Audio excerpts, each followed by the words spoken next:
Hello, ladies and gentlemen, and welcome back to Travis Told You, live on a Monday, March 16th. That's good. Why is it good?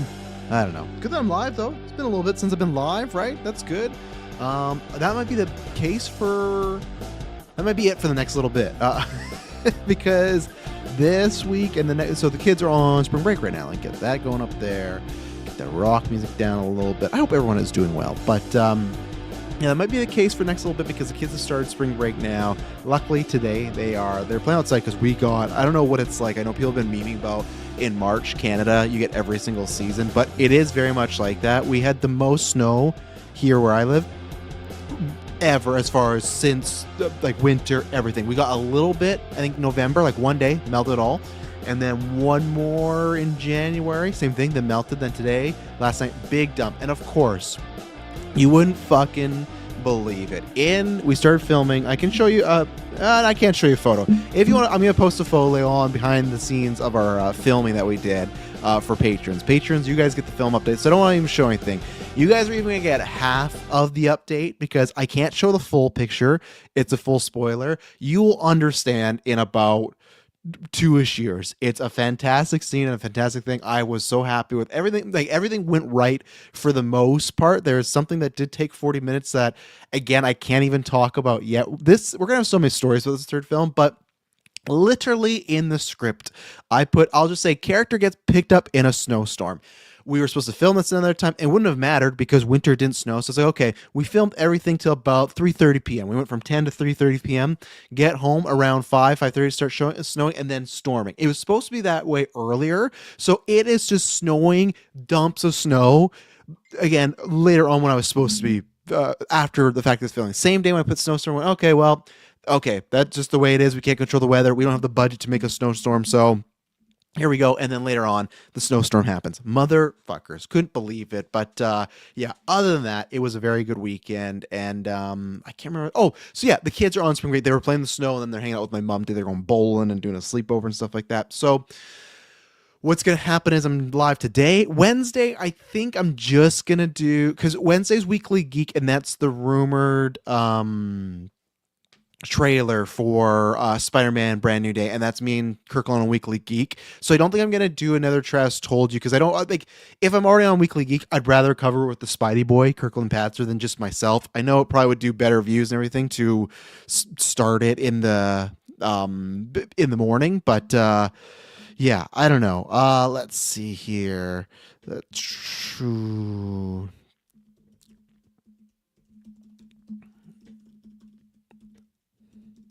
Sorry, I had to answer something because someone needed some for my day job thing, and it could have been an issue, but it was not. But we are good now. So let's see here. Fuck, where was I? I'm so sorry. What is this? Okay, she's and then Taylor always message me during Travis Told You with questions. Anyways, right, live. I'd rather cover it with. It'd probably do better if I cover it right in the morning, right after, because I could do it first thing, and I could do a trailer reaction. But like, I don't know, I don't love, like, I do them every once in a while. It's not my thing. But so I think that the Travis Told You on Wednesday is probably just going to be the best actor like winners, and then the next bracket for the finals. And then next week I will release the best actor final winner, maybe an evergreen topic, maybe not. We'll see. But then there's gonna be no Travis Told You that week. We're gonna take off because that's the week that I'm off with the kids. We'll be doing a bunch of stuff where we got scheduled. So Travis Told You next week, not gonna be happening. I think I'm on side quests and I'm on the Daredevil thing, so I got those two casts. But so Travis Told You, other than that one episode, the evergreen episode that I'll pre-record on the weekend, it's gonna be done there. So yeah, today we're going over Oscars. We're going over the brackets for the round 3 of the Best Actor March Madness tournament, and then the round 4 brackets, and then some box office breakdown. We always do the Monday or Tuesday, right? So we'll take a look at that. But yes, good thing I checked at what was it, my emails here and stuff, because I almost forgot to. Maddie, I see you. See your Patreon question. Let's see here. I gotta tell everybody we're live. But yeah, it's been good to be live. And then I'm hopefully gonna like go back to being live in the days. I don't know. It's tougher. We'll see. when I get back, because it has been nice to pre-record some stuff not live, just because it gives me some versatility. It all depends on my day job, and like I said, right now with the year end, a lot of stuff happening. But just to give you a quick little roundout of what the week is, because I like giving you the preview of what's going on. So this week, obviously tonight, you're gonna have side quests with Kirkland and Dylan, because me and Taylor are going to see Project Hail Mary. We're gonna see that. We're gonna drop a non-spoilers review tomorrow, so nothing spoilers. If you want our thoughts, it's there, and then the spoilers review will be on the Friday. Phase 3 patrons, you're getting an originals episode, so that's just me and the whole crew, the OG4, just talking just life and things going on. So you got that happening. Punisher or Patreon producers, you'll begin the Punisher '04 retro, so that's tons of fun. You get that early. Phase 2 and up, you're getting a Resident Evil retrospective. Weekly Geek with Kirkland and myself on the Wednesday, and then I think a gimmick on Saturday. I think I got to talk to the boys there. But yeah, that's the week. Lots of good stuff happening. But yeah, let's talk about, Manny says right here, good afternoon, let's find Oscar Monday. And it is, right? There's something nice in the world as a film fan, and I feel like we've had a pretty good run right now, because again, Oscars, very important, they're fun, they're not the be all end all. Like what you like, it doesn't determine anything. If your favorite movie loses, it doesn't really matter, right? It matters more for people in industry. But where I've come from, like, I like seeing the Oscars as far as, hopefully if it's a good show, which I think last night was like a, I think it was a good show. I think last year was a great show. I think Conan is great. I think he should be like the Billy Crystal host all time. Every once in a while, there's stuff where, like, when he broke into song and dance, there's some. Don't get me wrong, Conan's my favorite talk show. Talk show host of all time. I listen to his podcast. I love Conan O'Brien. I will follow Conan till the day that man dies. I wish he had the Tonight Show. Maybe it worked out better for him than they didn't, but is always some types of skit humor that's not my bag with Conan, because he goes too far in a joke. We all have that, right? So I think there was a couple of those that just didn't hit for me, but there's also some bad dad jokes that he delivers in the best way that only O'Brien can. So that's a great. So I think whether it's his material or what they wrote for him was a little not as good. And I also just think in general, the bits that people had, like, that were pre-written for them were not good. Like, Downey and Evans, should be a highlight. That should be a easy chemistry boom. That whole, like, 14, like, and here's the thing, they set up like, oh, it's our anniversary, right? Oh, 14 years since the original Avenger, and they go back and forth. All you need is the announcer saying, oh, celebrating their 14-year anniversary of the first Avengers film, Robert Downey and Chris Evans.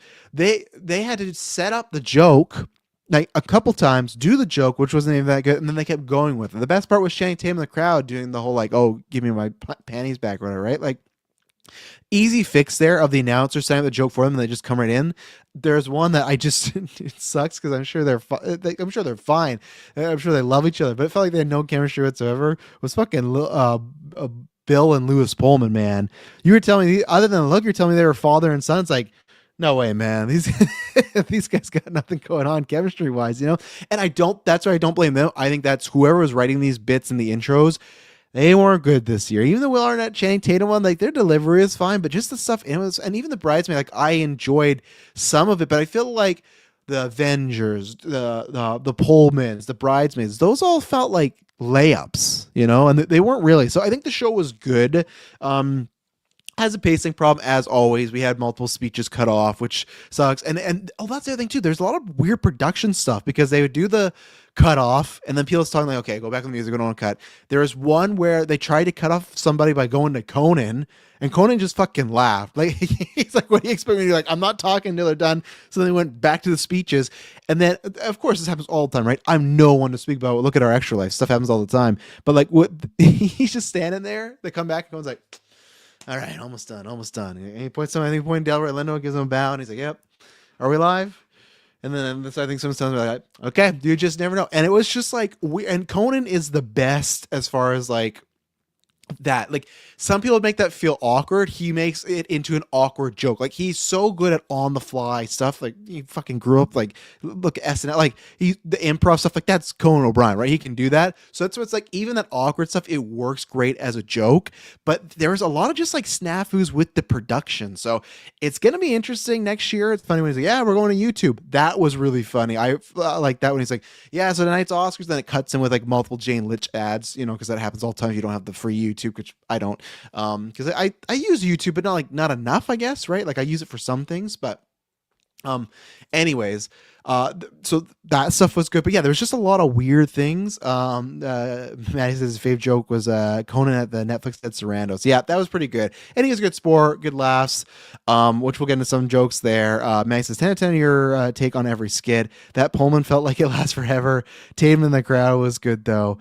Yeah, exactly right. So that's why I think it was like a good show. I think last year was everything felt like it was better, smoother. Like, but again, the opening, the weapons. I'm a sucker. I can't remember. I think Billy Crystal did this one year. I think Conan's done this before in the Globes. I'm a sucker for character runs through different movies. In my film school, I fucking did that. I did that where I played Dexter, where we had it where a person running through multiple TV shows like that was going around. It was just like a end of the year, like have a fun project, and we did that. I'm a sucker for that gimmick. I like the whole just run through projects and have a good time. So, like I said, it wasn't like an all time, but we've seen some all time bad ones, right? But it was just I think good. Some and then some skits were great. Some skits were all right. Yeah, the Serrano joke was good. I guess I'm like, it's tough where. I guess we're gonna get into the Michael B thing, but the other thing that was really the Timothée Chalamet thing, but the other thing that was really good was the In Memoriam. It went on long, but I really don't care. Oh, that's what I was gonna say, right? I'll get back to the In Memoriam, the YouTube thing. When Conan brought up YouTube, it was like a woo, and like some claps, definitely like the younger gen, because I still feel like that there's a certain group of actors that are younger, and then a lot of the group of the actors that are older that hear it's gonna be on YouTube and just like stick their nose up to it, right? I get it in a sense because you're not on a pay. I love it as a viewer, easy to watch right there. But I'm sure some people's like, you don't even pay cable to get this. You just go there. I don't know there's gonna be a chat system. Like it puts you on the same level of like the streamers. But like YouTube does TV now, and they have shows and whatnot, right? So I think that's interesting. And what I'll be curious about is to see if they let the speeches go longer because they make this show end up be about 3.5 hours because it started at 4 p.m. my time, ended at 7:38. Which I'm sure I wonder, which was a great moment, right? When Conan O'Brien gets the host for life thing, he walks out and they do the whole lockjaw moment with his ending. I wonder how guests feel when they see that, like, my speech got cut out because of this, but it's fucking damn funny. Or like, I fucking loved it when Adrian Brody presented Best Actor and they made the jokes of him being long. He's okay, let's just get right into it. But before, and then he says something like, I don't want to make this too long, but before, and then he's like, okay, actually 1 minute. They start to play, they start playing music. He just said, no, you're not going to play me off. Like, I haven't been there before. Like, he redoes the speech, and then he pulls up this whole list. It's great. Adrian Brody needs to be in more shit, you know? So there's some ones that really worked. So with YouTube, that's the thing I would hope is that they do let the speeches go longer, because I've said this to Emily and I've said this to you guys all the time. I think other than a few years, the Oscars probably has like I don't think we even have the viewership for it, right? But like, let me just see. Let me check if the ratings are actually out right now. I don't think they are because I had to do the show a bit earlier. But let me see ratings. But even then, I'll pull up the 2020 ones, right? Because obviously the Chris Rock slap one, those went up for a little bit. Let's see ratings. I don't think so. How many PK? Let's go 2025, right? So 19, that's not true. That right, they're the Hulu. I'm trying to find the TV ones, right? Cuz streaming says 19. That's the tough thing, right? Cuz they're putting in streaming numbers with TV numbers. Biggest audience in 5 years. I don't know. I really don't know. So I'll just say whatever the number is with TV and streaming combined, right? And same thing with YouTube with listens. You never know, because even with our podcast stuff, there's like, here's listens for people that do under a minute. Here's people listen over a minute. Here's people listen under 20. Here's people listen an hour. And some of those things don't count as a download. Some of them do. I feel other than the odd years with a Chris Rock thing, or if there's a bunch of mainstream films that get nominated, I think the Oscars are, let's say, I don't think that number is correct, but it said 19.5 million. That's definitely not, because we've seen some Oscar number. Even let me just hang on. 2024, when they weren't tracking this stuff. I can't remember if that was the slap though, right? 24. That said 19 again with, let's see. Then Hulu app cam. I'm trying to find just a fucking TV, not the Hulu ones. 18 million. Let's see. Okay, so 12% increase from 2022, and then all-time low for in 2020 was 10. So that's where. Okay, so look at that because I'm pretty sure. Hang on, I know this is dumb, but stick with me. Chris Rock slap. Did that happen in 2022? It was 22. That was the bump. So see, here you go. This is where it completely makes sense. All-time low for the Oscars was a 10.4. The year after, that's in 2021. In 2022, it's 16 million. I'm trying to get to a point, right? It's 16 million. That's literally because the Chris Rock slap. They showed the charts back in the day. You can see the spike when people tuned in, right? And then they're trying to tell me from 2024 and on, it was 18 million and up. No fucking way. But that's when Hulu, ABC had it, and then the Hulu streaming numbers came in, right? So you could say, let's say it's more, because I could believe 10 million and then the slap made it go up, right? So that's where it's like, if it's somewhere between 10 to 16, let's say it's 14 million, I feel like that's your number. Your number is, and now I'm getting emails from Clay right now. You're not too late, Clay. If you're listening, I saw your post. Don't worry. I know it went a little early. You're not too late. You're in there. I'll get your question in there. Um, I think the people, what I'm getting to is why I wanted to bring up the numbers. I know it was a lot. That was like the fucking Bill Pullman skit right there. Me trying to find the numbers. I digress. I think the base of people that watch the Oscars are usually about the same. Even then, that was what in 2024 it was 18.7, and then 2025 was 19.1. What 400,000 difference, and even then too, like in my opinion, the 10 to the 16, that slap we all know put a big dent up, right? So that could have been maybe 10, maybe 11, maybe 12 at the highest, but the slap went all the ways, right? Let's see. Superman says 2021 had no commercial hits nominated because it was the COVID year. No one cared about No Man Land. I didn't care about No Man Land. You're right, Mike, but still, that was like, I think that was still in a time where it felt like the Oscars had like that 20 million, but then it was like every year it was going lower. Because I remember that was the talk of it should go to streaming. So you are right that it was COVID, lack of films, but it was just a general of the Oscars are starting to dip low. And again, we don't have great stats because the year after is the slap, which it spiked mid-hour, right? So that doesn't count as like a good gauge. And now it's streaming and Hulu, right? Because we've seen this all. I don't know now. That's why Netflix doesn't report numbers. For a while, we found out if someone watches 30 seconds, they consider that a watch, right? So like with streaming, you don't really know, and that's frustrating with us too. Like sometimes, right, with our downloads, like and certain things when we get payouts. And I honestly just had a conversation. I won't say which outlet, but someone were like, "Hey, we have this, and this." Like, oh well, with their new systems, this and now it has to be that, and it's like, oh. Well, it wasn't that way before. So it's like, is this a better method, or do you just want to pay us less for this episode for X, Y, and Z? You know, it's just like, but you can't. We're a 4-man small partnership business corporation and not making 6 figures a year. So it's like, well, we just gonna have to take it, right? So my point is, I think the same base of people usually watch the Oscars, give or take a random year as far as some big films, big moments, something like that happening, right? So I feel that, and that's the idea. And I worry with YouTube, they're going to try to grow it. It's going to be, okay, we're going to make it, I don't know if it's the speeches, I don't know if it's some really gimmicky stuff, but they're going to try and get those numbers up. I worry what that show is going to be like, but my hope would be maybe not unlimited, but instead of the 90 seconds, give them 3 minutes. Give them that. Like, I will watch the speeches. Everybody that was in our Oscar pool last night, we watched them because I think none of us are like, we love doing it because we got the Oscar pool, which I'll give you the results. Fuck, man. I thought I could go 24 for 24. I didn't, and I'll talk about that in a second. But, and if you want to join the Discord, do that. Taylor did a whole reset. It's looking great in there. We have an Oscars channel where it'll go quiet for a little bit now, but S-Bubs don't say shit like that. And that's exactly what I'm worried about. Mr. Beast giveaway in the middle of the show. I don't think it'll be as bad as that, but I think stuff adjacent like that could happen, right? And I really, Mr. Beast's name was on the door at the end of this cast. You never know, but Oscar pool, I got 17 out of 24, so I got the lowest. So pretty good, but I felt there's a couple picks that there's like, I think it was like the live, the short, the live action short or whatever it was. 2 winners. I didn't get either of them. Crazy. And then there's a couple that I should have went with my heart, but I got a little worry on some. So, but yeah, so I got 17. Mike, April, Clay, and JC all tied for 18.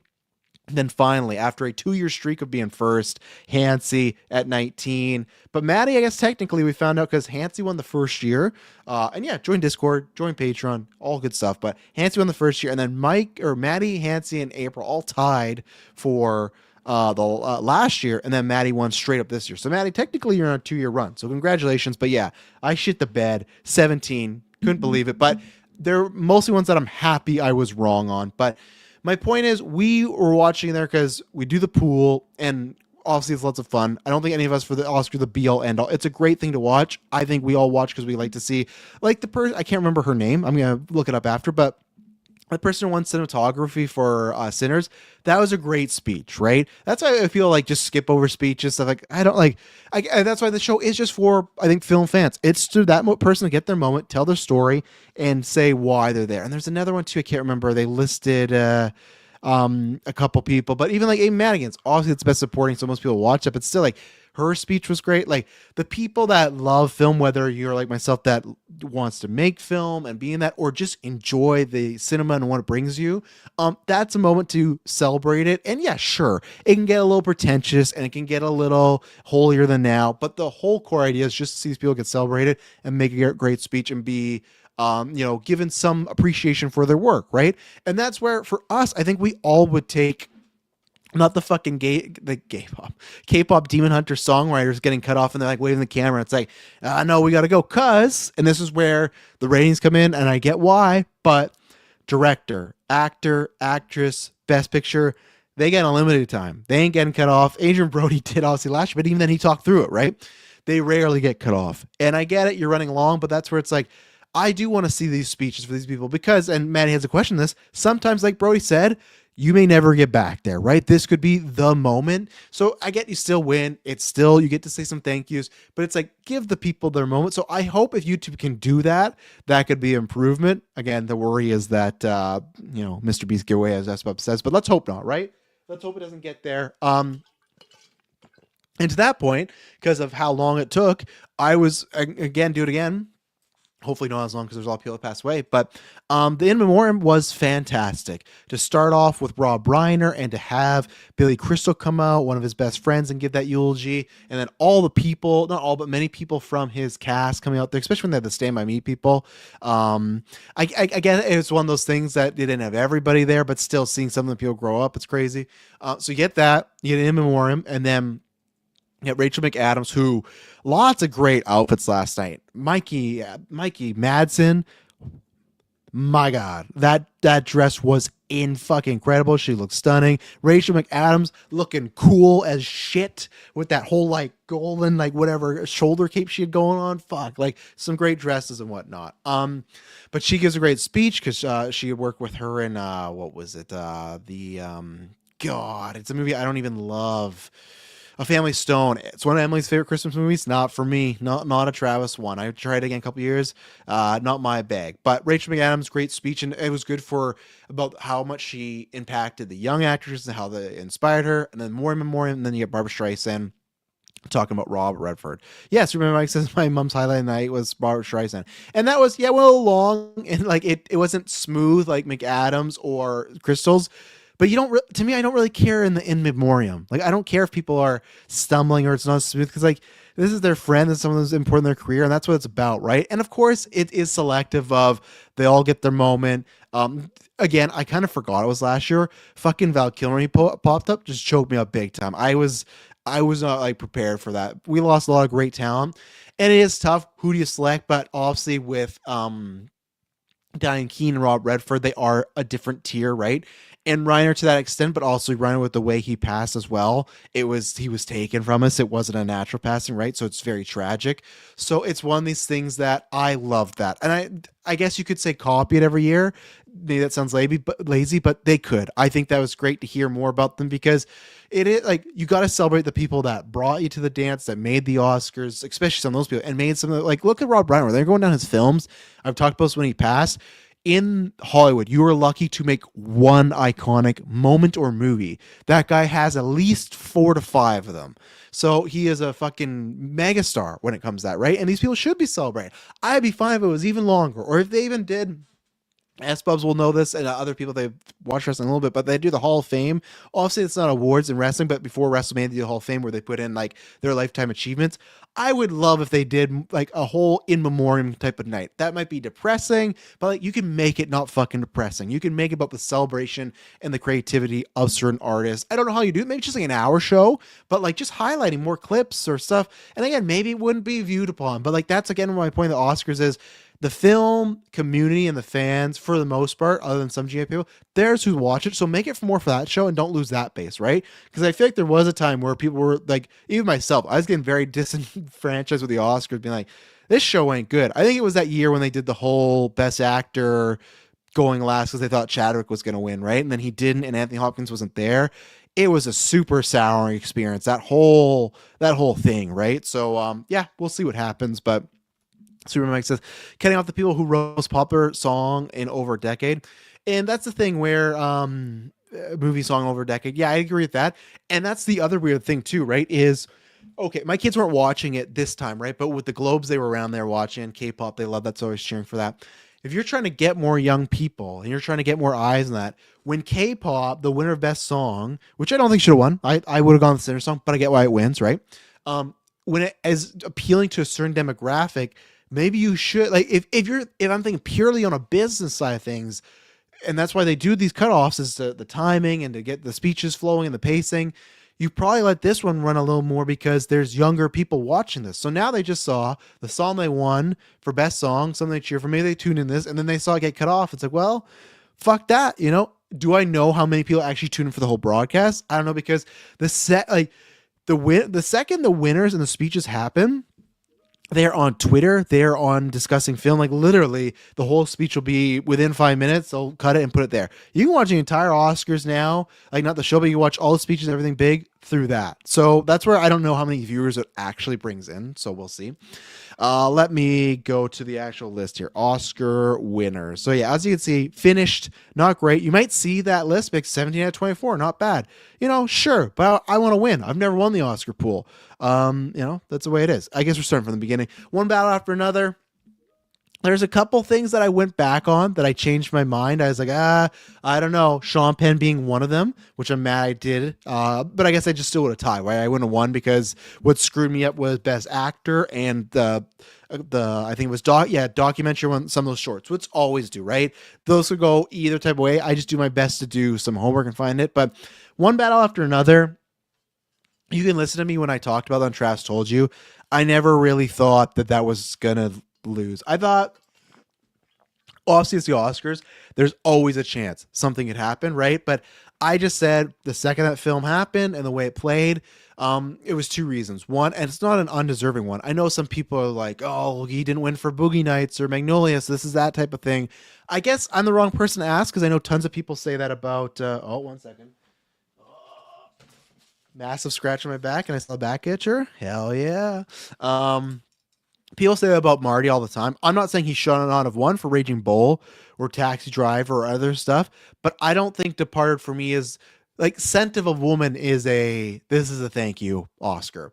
I don't think Departed is that. I think that is the best film of that year and I think he fucking deserved it. Is there some people that vote as a thank you?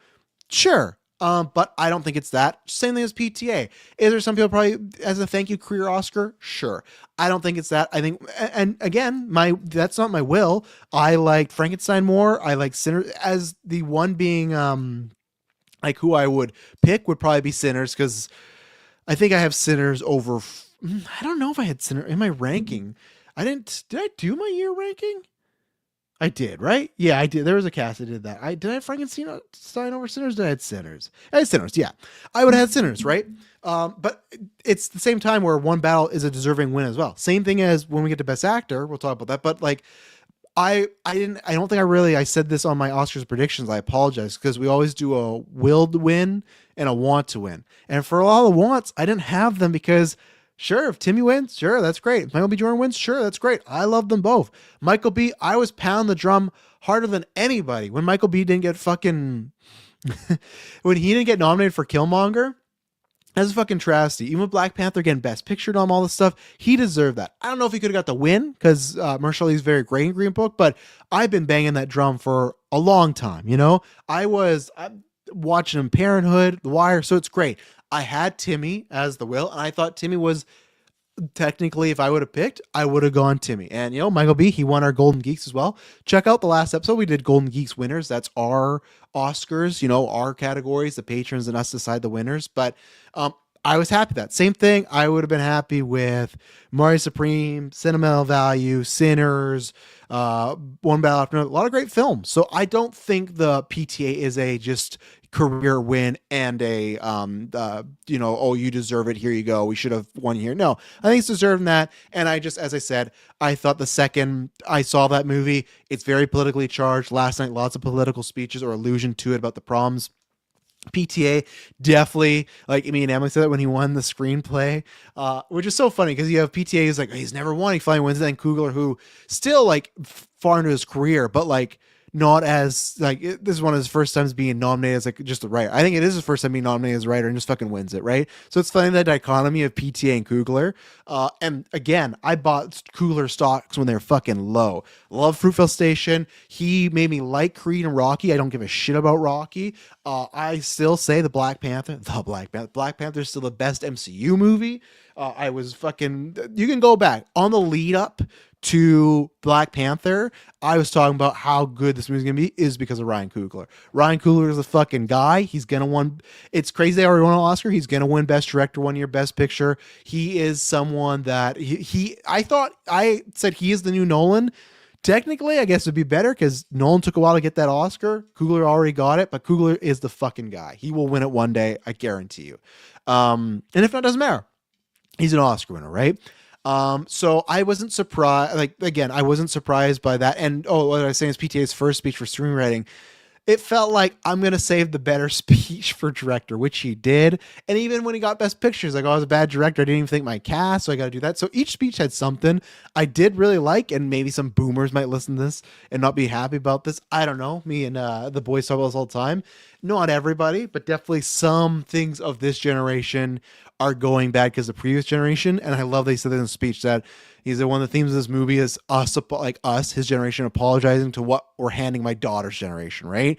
And I think there's a lot of us that feel that way with certain political things, with real estate, with money, with the economic and jobs, like both in Canada, America, like some of these, like the job percentage being low. Like there's definitely there. I saw a meme the other day where it was being born from 1990 to 2000 was the best time to be a kid, but the worst time to be the adult. And it is tough out there, right? And that's why we appreciate everyone that listens, and very much appreciate everyone that does join our Patreon, because you get the best content there, exclusive episodes, best way to listen. I think we're doing it better than anybody that doesn't do this full-time job, maybe even better than some people who do this a full-time job. We work our ass off, and that's why we appreciate anyone that gives us your hard-earned money. I get that because it's tough out there, right? So I always appreciate that, because any patrons I go to, the same thing. It's like, it's your hard-earned money going towards someone to support them. I appreciate and thank you all, right? So I like his speeches a lot. So it's good. PTA finally Oscar winner, 3-time Oscar winner. Great for him. I think, right? He produced One Battle After Another, because if you didn't produce it, you don't get the win. I think he did, because he was speaking about it. But either way, 2-time. Jessie Buckley got the win. We saw that chart last night in the Discord. She won everything, so it makes sense. Best Actor, Michael B. Jordan. Here's the thing, right? And as it says, opera ballet community made the call. So there's a couple sides to this. One, again, when I said Michael B. deserved, I have no problem with him winning over that. It was a great performance. The difference is he gave Smoking Stacks. It's like, to me, I would have picked Timmy, but it's like a coin flip, right? Michael B. Jordan, seemingly a good guy. Again, we talked about last week. How do I feel about those comments about Jonathan Majors? I don't know, but that's tough because those people are friends. They got to make those decisions, right? I just thought that it's all about timing, right? Because people talked about Timmy's ballet comments. Like, man, the comments he made last February about like, oh, Jonathan Majors is my guy, I'll stand by him no matter what. It's like, I don't know, man, this guy just got convicted for hitting a woman, But it's like, it's timing, right? If that came out during the Oscar road, maybe it's a different story, right? And that's the thing where I don't think those comments were what did it. I think to me, you could say it's two things, but really, again, it's like the deserve thing. Is there some people that voted for Timothée Chalamet because they don't like his personality and think he's cocky? Yes. We've talked about this in Discord multiple times. I talked about this, so I'll make it short, not to be a broken record, but he's been arrogant and cocky a few times, or just confident, you could say, and sure of himself, in my opinion. I think there's sometimes where he words it, it comes off that way, and there's times where he words it comes off as a negative way, right? But I think where it really started was, again, broken record, you've heard me say this before, but last year when he won the SAG, when he gave that sports speech about like, I want to be one of the greatest all time, this is a craft, and working harder, harder, harder. No one has no fucking issue if Michael B. Jordan does that. Nobody has no issue if some UFC fighter does that, whatever. And they're in an industry where they are given awards. They can, and like Conan was making the jokes, like, oh, they're all humbled. Is that's true? But there's definitely a bunch of people that want to fucking win that award, and that's why they campaign. You know who you can make that case for or against? Sean Penn. Zero campaigning, still fucking wins. He deserved it. I didn't pick him. We'll get there. Fucking one of the GOATs. One of my favorites all time. That's a guy that you can go, that guy, he don't give a shit. He's there for the art, doing it. Once you are campaigning, right? And even Ben Affleck talks about the art campaign. I'm never doing this type again for a bunch of stuff, right? There is a level of sports too for the craft, the learning, and the campaigning. So when anybody got mad about that, I just feel like I get if people think he could be arrogant or cocky, that's fine. But if they got mad about taking the sports element, to me, I think a certain way about you, and I'm not going to get there because it might offend some people. I just think that shows a level, maybe I'll say it here, there's a level of laziness in your life, in my opinion, and that's where I think some of the Chalamet stuff does stem from. Some people are just jealous that he's a young guy that's this confident, that he's got a fucking billionaire model girlfriend and he's getting acting nominations and no one's doing interviews with him. Like, I think there's some of that, right? It's the same thing with Stuckman doing his movie last year. We talked about that with some YouTubers just like going after him in a certain way. It's like some of this is true, but some of this is definitely you guys are fucking mad that A24 picked up or Neon picked up a Chris Stuckman movie and they didn't pick up yours, right? You sometimes just got to deal with that. So I get that, and there's some of that, but for me, I'm not going to buy in that narrative. Michael B. Jordan is a fucking amazing actor, and he won it. Maybe there's a bunch of people that did go, yeah, he plays 2 fucking roles, sometimes really 3, because he's playing like a vampire at one point that changes that character too, right? Like that's where I'm going to go. We're sure the comments have something to do with it, but that's where it's so tough for me to get into that because it's like Sean Penn's right there. Sean Penn has multiple times talk about like his disdain for maybe disdain is a poor word. I think he might have disdain. His dislike of the Oscars. He didn't even show up to the Oscars. He gave one of his Oscars away. So Sean Penn, who I think should have won. I did not pick him because I said Benicio being in there hurt him. The character being very right-wing code might hurt him. Stellan being a thank you in there could help. And Sean Penn's like political, like just the way he is as a person, very abrasive. I thought this might be the time because even in 08, you can go to a speech or for 09, when he won for Milk, or maybe it's 10, he even says like, I know I make it really hard for you all to like me in this room. You know, he knows people don't like him in that room. Actors, voting bodies, doesn't matter. So I thought no matter, like, this is an even better time for, you know what? Fuck Sean Penn and his antic. Like, we're not going to give it to him. He still won it. So for people to tell me that that's the main reason, no, I don't. I think, could that be a reason? Sure. But no, I think that also sullies Michael B. Jordan's like reputation a bit, like, oh, he just won it because like people are mad at Timmy. No, Michael B. Jordan gave a fucking phenomenal performance. It is a best actor performance. He earned that award. He deserved that award. He was fantastic. And this comes from a guy that said, I would pick Timmy, right? I think Michael B. Jordan has been like, I still think there's certain times he's been, I can't even say better, actually, adjacent. So no, I can't even do that, right? That's how good he was in Sinners, right? And that's why for me, it was a coin flip, completely fine. Michael B. Jordan won that fucking award, and he deserved it. The Timothée Chalamet thing, he's gonna win it. I said before, he's like Leo. He is gonna be like Leo, where they're gonna make him wait and watch. He's gonna become like, and that's the thing. What do people want? Do they want to become like humble and not say that shit? And then you're getting like a fake version of him, right? That's the thing. Whatever you think about Timothée Chalamet, he's a real dude. He's saying what's on his mind. You need to deal the consequences of being real, right? Like what I said, that whole thing about me saying some people might be lazy if they feel that way. I guarantee there's someone that's listening to this right now that doesn't like that and maybe unsubscribe. Or in our surveys, right? Someone said something about me saying stuff that's too political, right? But in the town hall, I addressed it and I said like, I'm going to say this thing because how I feel. And if you don't like it, you just can't listen to it, right? And that's the way it is. We try to be as real as possible here. And with Timmy, he's doing that. There's a lot of fake people in all industries. And at Hollywood, it works a lot. I don't know why I'm still holding the back scratcher. It's like a fucking, like I'm directing an orchestra right now, but we're rocking it. That he's going to say that he has to deal with the consequences, right? And he's in an industry where sometimes when you say stuff that's real, people are like, I don't know about that. But then you have Sean Penn, who won the fucking war. And it's not like Sean Penn won. And it's like, because we've all been there, right? Where someone wins, like, you know what?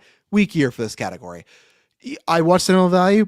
Stellan Skarsgård's fucking great. I love that movie. Almost a perfect score for me. I need a little more storylines. I said I would watch it. Love that movie. Loved everyone in it, right? He could have won that. Benicio could have won that. Jacob Elordi could have fucking won that, right? Like, that's the thing. And that's something too, Mike, when you bring up Marty Supreme had the least buzz, though, no wins. One thing I will say also probably hurt it in that community for the early on was not even the fucking Chalamet stuff. If people don't remember, I'm not getting into it, go look into why the Safdie stopped working together in that article that came out about Josh Safdie and the whole, like, underage seeing a nude guy. I guarantee you that killed some of the buzz too. In that community of like, I don't know how I feel about this situation right now. So, yeah, I don't know what happened to. It definitely had the least buzz. It definitely had the least pop in the room. But that's where I'll say. And I'm not trying to defend Timothée Chalamet. Maybe I'll meet him one day and he's a fucking prick. I don't know. But I thought it was crazy the amount of jokes at his expense. For, like I said, you and Michael B. Jordan, they would never say this at the Oscar, right? But you got a guy, 13 months ago talking about defending his friend for beating a woman. Whatever, feel the way you want to. Timothée Chalamet, all he said is, I don't want, and he said it in a condescending way, sure, but he said he doesn't want theater to become like ballet and opera. Sure, he can defend those communities, but that's such like a first world fucking issue. He didn't even, I don't understand, it was something about like the Palestine stuff, the Russia stuff, Trump stuff. It was something super political. He talked about that he does not want movie theaters to lose relevancy, and it's like, that was, yesterday, was his like humiliation ritual. And I feel like I get if you don't like Chalamet, I don't think he's like a piece of shit guy where it's like, let's bring him out there and make all the fucking jokes, right? He felt like he was on trial last night and they're taking the strap to him. Like he got his 10 lashings. I was like, what is this, right? Like, and I don't know if it is the Kardashian stuff too, because I don't fuck with any things they do. I think there's a lot of things they do that are super shady and super shitty. I don't know if it's that. It did just feel like, let's take him out. And I don't know, maybe he's a Nepo baby. I don't know. It just felt like there was an effort of multiple jokes made at his expense to be like, we're going to show him like Leo with his day in life. But that's fine because like Leo's dating young women. And when he's look at the camera and go, well, I'm fucking young models. Wink, wink. Like, like it's not the same, right? Like, like I get what you mean, Mike, 100%. But it's just like, that is the go-to joke. But with Timothée Chalamet, I feel like this was more of a like, you know what? Fuck you. We're going to take you down a couple pegs. We're not doing box office. We're going too long. So we're going to do there wasn't nothing too big of the box office anyways, but I just saw the time. Like, we're going too long on this Oscar stuff. But I think everyone be in the chat. It's great. That's why I do love doing it live because I like having you guys here. It's just always time to tough. Matt goes back. Can we get a lockjaw? In honor of Sean Penn? I feel like I haven't worked on the lockjaw like because I know it's like a Vince McMahon thing that. Yeah. I don't like him. I love him. I'm just doing Vince though. That's what I'm doing, man. I'm just doing Vince McMahon. Manny says his speech was totally fine. He didn't disrespect anyone. Rather the opposite, showing respect to the legends he was chasing. Yeah, he even said, I think he said Leo, Viola Davis, like Michael Jordan. Like it's. I get other stuff, right? Like even the top level shit, like. I think it's a weird thing to say, like, this is top level shit. I wouldn't say it like that because, it might come out as pompous, but, like, I don't think there's anything wrong of him saying, I want to be one of the greatest. I'm not right now, but this works towards that.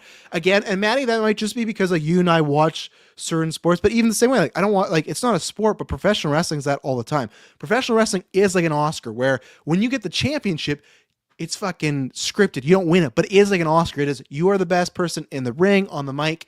We're giving you this because you can be the top of the company right now, right? That is, so that's why I hate when people are like, oh, what does that mean? You're winning a fake belt. No, that's that person's fucking hard work and dedication leading to that moment. So same thing when they like, I want to be the next Rock, Stone Cold, X, Y, and Z.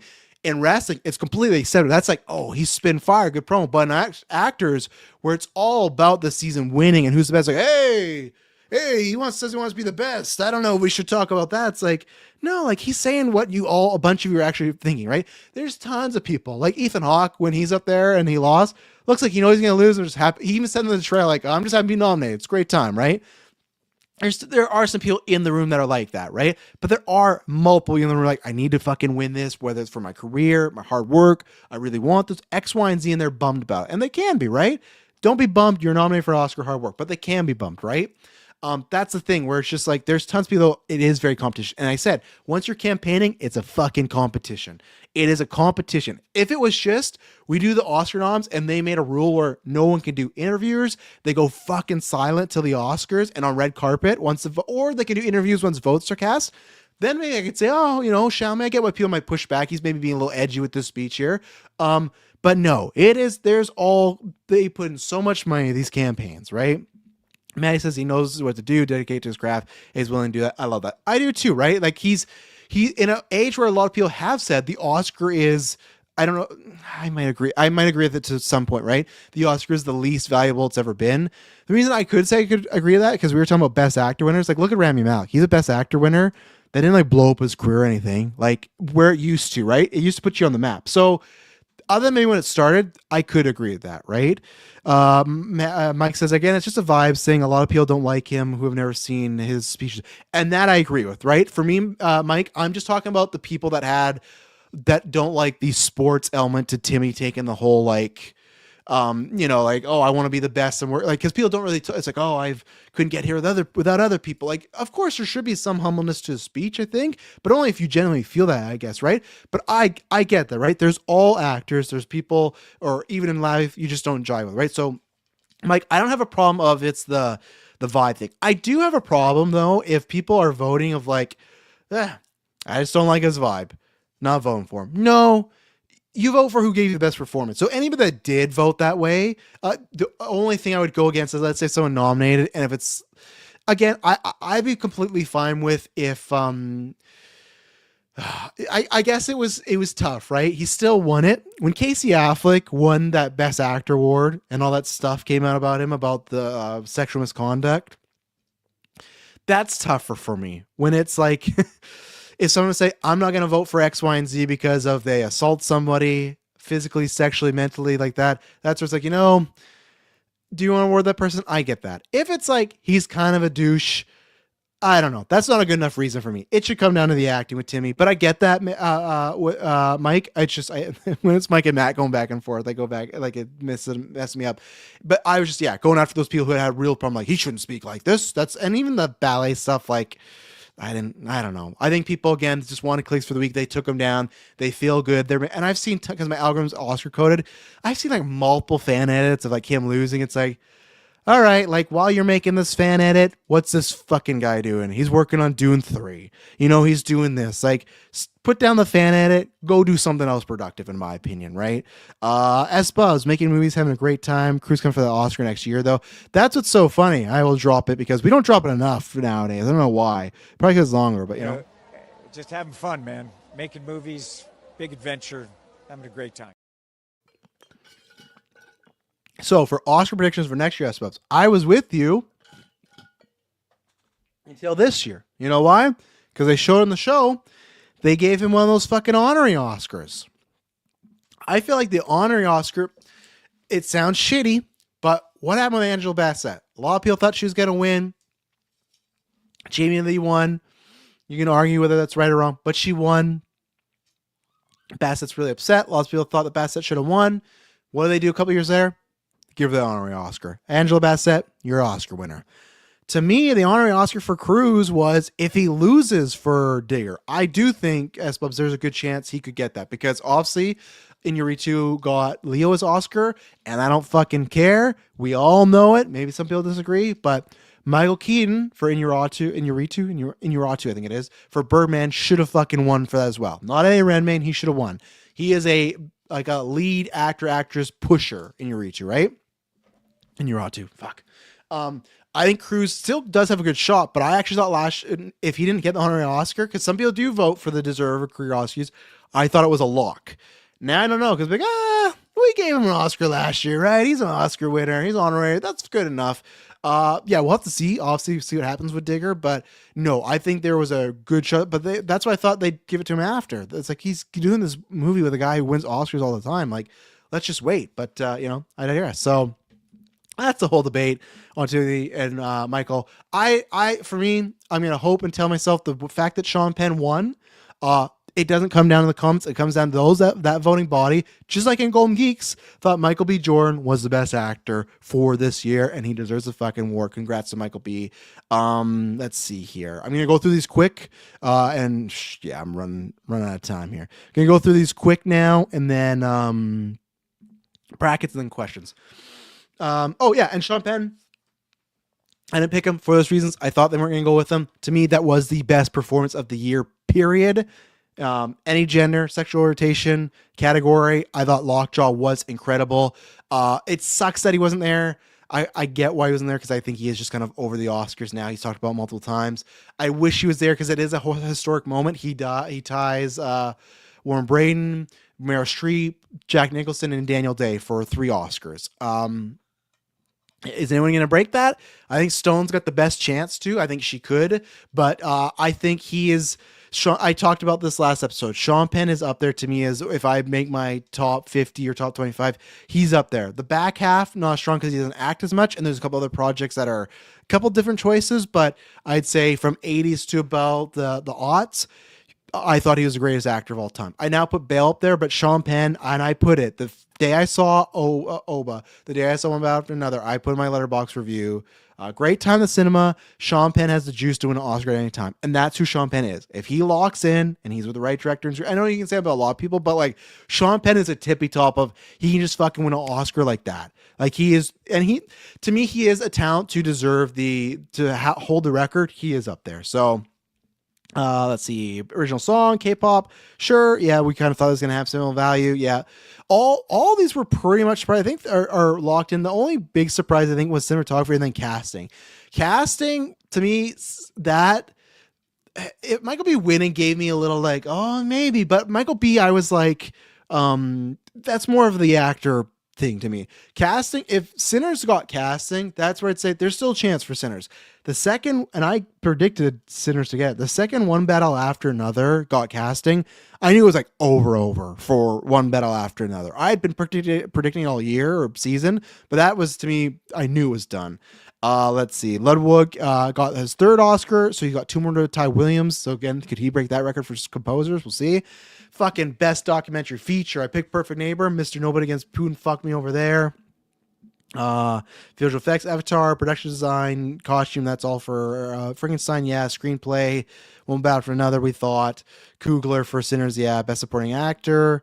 Let's see, live action short, yeah, a tie, and I think it's because of the new system, but yeah, The Singers and Two People Exchange Saliva. I did a friend of Dorothy because it was like the front runner. Fuck me. So I lost on Penn, that an actor took me out of there. So that was annoying. But yeah, so those are my thoughts. Yeah, Amy Madigan, great speech, well deserved. That was a little bit up in the air. Well, I did pick her to be safe. I thought that was the safer route, and she had a great speech. Shout out her. Well, her first nomination was like 10 years ago or something, or sorry, like 40 years ago, 30 plus, almost whatever. And then she wins now. Great, and she deserved it. That character, Aunt Gladys, has become an iconic touchstone. It's on the Scary Movie poster. Cohen opened with it. And good for Zach fucking Krager, man. Good for Zach Krager. Making Barbarian, little budget movie, Weapons, which again, great marketing, really good movie. And Frankenstein, Sinners, that horror strong this year, but good for him. I know it doesn't make him an Oscar winner because no script or producing credit, but like he directed and created an Oscar winning role. Good for him, man. And you guys know how we're doing the Resident Evil Retro. Join Patreon. We're reviewing every single Resident Evil movie. Me and Dylan did Resident Evil Requiem 2 weeks ago, which was a phenomenal game. One of my favorite games of all time. Biggest episode of the month. I'm so fucking jazzed for Resident Evil right now. I didn't go too far. I did get a copy. I did get a copy from somebody that I know of the Resident Evil script. I got to a certain part. I did stop. I cannot share it with anybody else. I'm sorry. I can't. I was very happy with the way we're going. And it's not so because it is to his word where it's like, doesn't have to do like a Leon or anything like that. It just, It felt like, okay, this is part of the world. Like, this feels like it's like when you get a new game, when it is a game of Resident Evil world, but it's a new character. It felt like that. And I think the person that Austin Abrams playing is perfect. I trust him. I'm so excited for Resident Evil. I'm so happy for him that he got this because it adds some like esteem to him and it adds his quote up. You know, hey, I created fucking Aunt Gladys, you know? So let's see. There's actually a tie years ago for Sound 2, Skyfall and Zero Dark 30. Okay, and then there was that one that S-Bub shared with the best actors, right? So I think there was the three. So I guess it can happen. We almost had with Golden Geek, you know, we just flip a coin, but I guess it can happen. So, and that was a good tie to have nonetheless. So it's going to be interesting if it ever happens again on those bigger categories. So let me do the questions and then we'll do the actors quick because I got only 10 minutes, but there's only, even though I got some bones to pick with you all fucking voters. Come on now. Maddie says, once their careers are done, how many acting Oscars do you think Michael B, Timmy, and Jesse Buckley will end up with? It's always tough, right? Like we'll talk about this in tandem. Clay says, what do you want to see from Michael B. Jordan? I guess it's a little bit different. So I'll get there. I still think Timmy, because I thought Timmy was going to win. I still think Timmy could even win again next year, like maybe for Dune, but something like that, right? If you were to ask right now, I think it would be Timmy because he is in more of those type of movies. Buckley was nominated once, didn't win, now did, but then had The Bride and then didn't go there, right? You look at, I think it was funny. There was some stat that all these movies Timmy had been in, The Strike Zone wasn't good. They all had 0 wins, but it was like, so what? Complete Unknown, Lady Bird, there was another one, and then I don't know if this is in that category, but Call Me by Your Name. I feel like he is picking more of those projects specifically to get an Oscar, right? Which is fine because he said that's his fucking goal, so he wants to do that. With Michael B, the stuff he is coming up, which was fucking wild. I'm excited for all these. I love Michael B, right? But it's like, okay, so there's rumors about Creed 4, Thomas Crown Affair, which like I'm excited to see him directing, but I don't know what that's not gonna be any like Oscar bait. Miami Vice, and then an adaptation of Rainbow Six. Like that, he's doing kind of old school Hollywood stuff, right? He's kind of going back for like Sinners end up becoming a big Hollywood like Oscar thing, but that was almost more just a horror blockbuster thing, right? So I think like what I want to see is kind of that, because Clay asked, what do you see from him? Thomas Crown, there's rumors doing Miami. I think he's doing Miami. I think he hasn't said no, but what do you think his next 3 to 4 movies will be in a perfect world? In a perfect world, to me, I would like a bit more. It sounds like bad of me to say, I guess, but I'd like a bit more Oscar baity stuff, not to like keep up with Maddie saying like him to win multiple Oscars. It's also tough too, because once you start to direct, I feel like he's gonna get busy with that stuff too, right? But I would love him like this is duh stuff, right? But like there's a reason I put Michael B. Jordan in the list. I think he is one of the best actors in the world right now. He deserves that award. I would love him to work with a Scorsese, a Nolan, a Fincher, a Greta Gerwig, a Catherine Bigelow, you know, not Chloe Zhao, you know, who else? You know, I would like a few, because I feel like he kind of does like, and even as Oscar-y stuff, right? Black Panther, in my opinion, should have been nominated, but there he was talked about, right? Wasn't meant to be an Oscar bait movie. Sinners wasn't. Sure, that was the hope, but I don't think they even would have thought like. I think how well Sinners did. I think if you were to ask Ryan Coogler, that's always the hope, right? But are you gonna win this Oscar for that? Is Michael gonna win that? I bet you they might say no, right? Same thing, nowhere near the level. I'm not trying to put myself on level. I'm just saying when someone said, "Hey, with Adrenochrome, you'll get into 14 film festivals and you win 7 of them." Would I have thought that? No. I was like, I'll be very happy if we win 1. And I think they're very different because Coogler is one of the best in the game right now, right? Anything he does, I've loved all his films. I don't think there's anything below an 8 for me, right? And I got multiple 10s on there. But I think the same thing is you just don't know when you start. I don't think he took this being like, and that's what's more impressive with Michael B. Jordan's win. I don't think he took this being like, this is going to win me an Oscar. Where there's probably roles that people have taken, be like, this could be one that wins me an Oscar. So I think I feel like that's what I was going to say. So Black Panther, not Oscar, Sinners, not Oscar. And then he's doing mainstream stuff with Creed, and he's been back at MCU, and he's doing Thomas Crown Affair and Miami Vice. That's mainstream stuff. I guess like Clay, I guess, is just keep doing what he's doing, right? Like, I would say I want to be a bit more Oscar baity stuff and be in some, like, work with some of those bigger directors. But it feels like he's got a good thing going where he circles back to Coogler and then he directs some of his own and kind of rinse and repeat, right? I think, like, stuff like like when he did Without Remorse and Rainbow Six, I don't know if he needs to fare too close to the action star stuff. I think Miami Vice is that's a cool project. Like him, Butler, Krasinski, that I'm completely. That's the like Sinners being more mainstream with Coogler. Do that. Rainbow Six. I love Rainbow Six games back in the day, but like that's where I'm like, I don't know. I kind of hope that doesn't happen. Thomas Crown Affair is a super weird choice to me. I think he's very charismatic, and I liked his directing style in Creed 3, so I want to see it. I'm just curious of why he's doing that. So I'd say keep doing, but yeah, if it was a perfect world, work with somebody that, because he can do those amazing performances. So work with somebody that's just going to go full steam. Go work with somebody. Oh, I'm trying to think of like somebody who gives like a great work with Inarritu, you know, and he doesn't even need the Oscar, but like work with someone like that who's like just these male, like I guess more male driven, but very character driven performance, right? Sinners was that too, but I'm just saying like that's what I want. But really, just yeah, keep doing your thing. Work with Coogler, direct your stuff. Stay away from like cheesy action stuff. That's what I'd say. Without and not even I didn't even see full Without Remorse. I should check it out, but I just feel like even if he hasn't done that, just don't get too much into the action blockbuster stuff. That's just like a cash and like what happened with Rock, right? So there you go. But yeah, to answer your question, Maddie, between Buckley, Timmy, and MBJ, I would lean to Timmy. I know he doesn't even have Oscar, and those other two do, but I just feel like his strike zone, he's been in the zone a bit more, right? But could he just be a Dan Marino, Maddie? Could he be the guy who always goes the bull, doesn't win it? I don't know, right? Let's see. Buckley was nominated for Lost Daughter 2, I think. Yeah, she was. I don't know if it was that, but I know she was nominated, Mike. So, and then Maddie says, yeah, I feel Buckley is a contender to win multiple. Yeah, I'm not saying that. You said who could win the most with Buckley, but we'll see, right? Because it's not like Buckley's in like a bunch of stuff, right? Like Timmy can, and Michael B too, but like even Timmy, like Wonka, A Complete Unknown, Mari Supreme, those last two had some bigger budgets, but still, they are hits. They're box office hits. A lot of that have to do with him and his marketing, right? He gets more opportunities.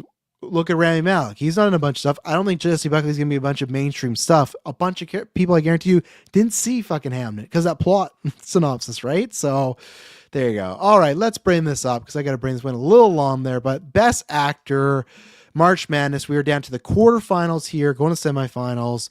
Timothée Chalamet versus Emma Stone. You know, he didn't win an Oscar, but he wins the Best Actor round one here. He beats Emma Stone. Couldn't believe that he won, and he beats her by 77%. I didn't agree with Michael B. Hugh Jackman, but I was fine with that one. Michael B. Joaquin, I didn't like. There's a couple of ones, but that was one I didn't like. This now, and you guys know this, I'm biased. I said Emma Stone. I think she's the best actress in the world. I was fine with Emma Stone losing to a few different people. Come on, voters. Emma Stone losing to Timothée Chalamet. I love Timothée Chalamet. I just said he should have won the Oscar last night. I picked him over Michael B. Fine, Michael B. But I was on support there, right? To look at the roles, the differences. Let's look. There's the past 10 years. The variety that Emma Stone has given us, Timmy has as well too. But I just couldn't believe it. It's tough because Timmy is actually pretty great. Like when I'm looking at his IMDb. But like, let's see. Okay. Let's go for it, right? The big ones. Call Me By Your Name, Lady Bird, Hostiles, The King, Little Women, Dune Part 1, Don't Look Up, Bones and All, very underrated. Wonka, Dune Part 2, Complete Unknown, Mari Supreme. That is an amazing track record. That is an amazing resume. I get why he got here.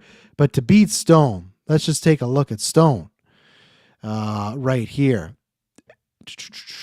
Let's pull it up here. And again, it's not that she lost, it's to that amount.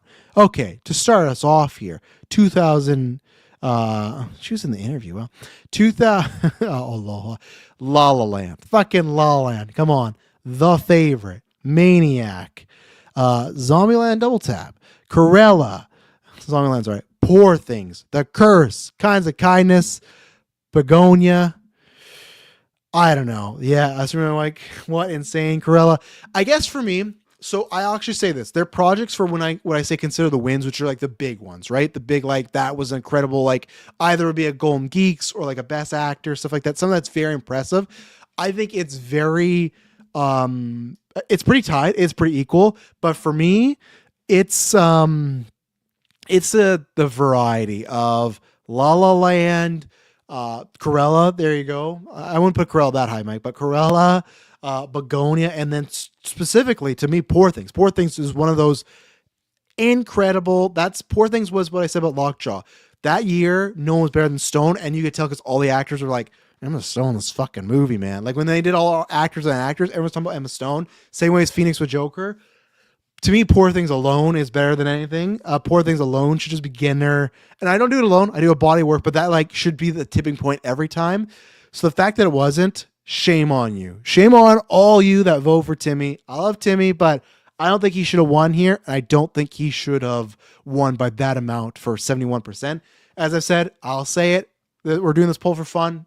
Who are dictating it. I did this poll because for a while I did not have a best actor. Now I do say Stone is the best. So I was going to do this to decide this and help me out. So I'm going to go against the people. I'm saying Emma Stone's going through. No, I'm joking. But I will declare Emma Stone, you are my best actor, actress in the world currently. 2025, 6. You're the current GOAT. Congratulations. But you didn't win the Geekverse one. Round 2, we have Michael B. Jordan versus Cillian Murphy. We got the opposite effect because Michael B., you win that Oscar. You don't win against Mr. Oppenheimer. You lose 66% to Cillian Murphy, 33% to Michael B. Jordan. I know Michael B. Jordan, that's tough. He won the Oscar and he texts me. He's like, hey, can I know the results early? I said, yeah, man, I'm sorry. You didn't get it. But hopefully that Oscar's good consolation. Nah, he's doing just fine. He's going in and out. He's got the Oscar. I'm sure people, gorgeous men and women, just throwing themselves at this fucking good-looking guy who's going to Oscar. But yeah, Cillian Murphy. So now, round in the semifinals, it's going to be Cillian Murphy versus Timothée Chalamet. So there you go. And then decide the second one. I think we've gotten this before, and it's by the same person, which is crazy, which I think might be an indication where this is going, which I'm not completely mad about. She's somebody I'd have up there, but Zendaya versus Florence Pugh. The winner, again, with 100% of the vote, Florence Pugh. Last round, she did this to Mikey Madison. I understood that, newer. I made a good case for Mikey, but I still go Pugh. I'd still go Pugh here, but still, Zendaya, I thought, way more resume, way more stuff. Zendaya's going to get a few votes. Nuh-uh. Florence Pugh, 100%. I don't like to spoil these votes. I think I know which way they're going.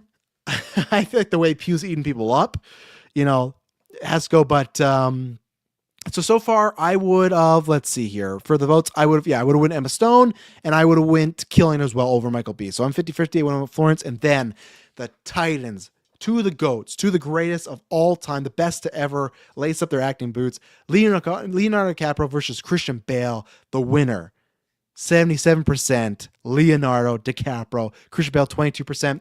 So here's the thing. If I were to do overall, I think Bale is the GOAT, but we said current day.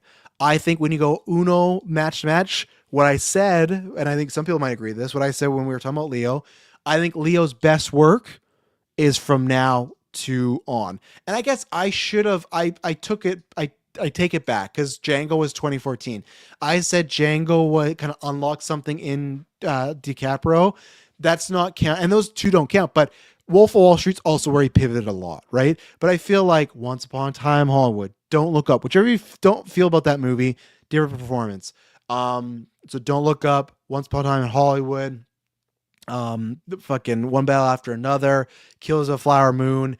He's been putting out some of his most versatile work, and he's been working more than Bale, right? Where Bale, let's just check one more time, because again, to me, like the same thing with Poor Things. American Psycho gives the edge over a lot of fucking people. American Psycho is a tour de force where people can't fucking touch that role, which is funny because they talk about with Leo with that. But yeah, so Bale's just not working as much, right? Like Knight of Cups and Big Short. Big Short's great. People aren't going to vote for Knight of Cups. I love Hostile, so I would take that. Vice, Ford vs. Ferrari. I think he's good in, but not amazing. And then like Amsterdam, Pale Blue, and The Bride. He's not done much, right? So I think it is a lot to go to Bale, the show that he got this far, just based on those performances. I think Leo does have a better, stronger 2015 to now. But Bale, to me, same way I said Emma Stone's my best, best actress right now. Bale, you're still the fucking GOAT, man. You're still the best of all time. And then that was the final poll. So we are going to have Florence Pugh versus Leonardo DiCaprio. So that is going to go out today, later on. The voting's going to end on... Let's see. 1, 2, 3. 1, 2, 3, 4. So right now, the voting has to end Wednesday. So the voting's going to end Wednesday sometime 10 a.m., 11 a.m. PST. So get your votes in. I'll get in later. I let people listen to the episode so that they don't want to be spoiled. But yeah, your semifinals, Timothée Chalamet versus Cillian Murphy. I don't know. That could go multiple ways. They both won by a big majority. I think I know which way I'd lean, but that could go either ways. And then Florence Pugh versus Leo. Those are your quarterfinals. The polls will go up a little bit later. Get those votes in. You have 3 days. Let me kill the chat, finish off here. Let's see. Maddie Florence with a goat emoji. I think we know who Maddie's going for. The Pugh boys are locked in. 100%, man. The Pugh boys are there. Let's go, Maddie says. And then Thor 3 brings Bale down a lot. Amsterdam 2. See, I don't subscribe to that. The reason I don't is because he's great in those movies. The movies aren't great, but he is great in them. So that's why and that's where everyone's voting is different, right, Mike? Because I didn't put that as a thing. I just said, hey, take a look at the 10 years. That's all I asked you guys. So if you go that way, that's completely fine. I think he's great. I think he's very good in Amsterdam. I think in Gore or God Butcher, he's great. It's a lack of screen time, but I think he's great. The movies being shit, that doesn't really bug me at all. I don't vote against. So, but if you guys do, that's fine. But yeah, we'll be back Wednesday. Like I said, Wednesday, I don't think we'll be live because I'll be busy. I'm doing Weekly Geek. So I think it will just be, you know what? Because the way the week is, I'm sorry to do this. There might not be a Trash Told You on Wednesday. I'll probably reveal the winners on Weekly Geek with Kirkland. Because if I just because there wouldn't be much for me to talk about. What? I'm going to come and record 10 minutes. And then it's just like, hey, Timothée, I'm still here's the winner. Florence, and I don't want to do any news and stuff. And with the kids being on spring break, it's been tough. So, yeah. As of right now, I don't think there's going to be a Trash Told You on the Wednesday. We also have lots of stuff, right? We got 2 reviews coming out, side quests, a Weekly Geek, 3 Patreon episodes. So I don't also like to cram the feed. So I think this is the only Trash Told You till about 2 weeks from now. We'll see if some big stuff breaks. Maybe kids are going to other grandparents. I don't know. We'll see. Look out for the schedule. But thank you, everybody. This was tons of fun being live. Thank you in the chat. It was a good time. I hope everyone has the rest of their week or good rest of their week. And I promise when you hear from me next,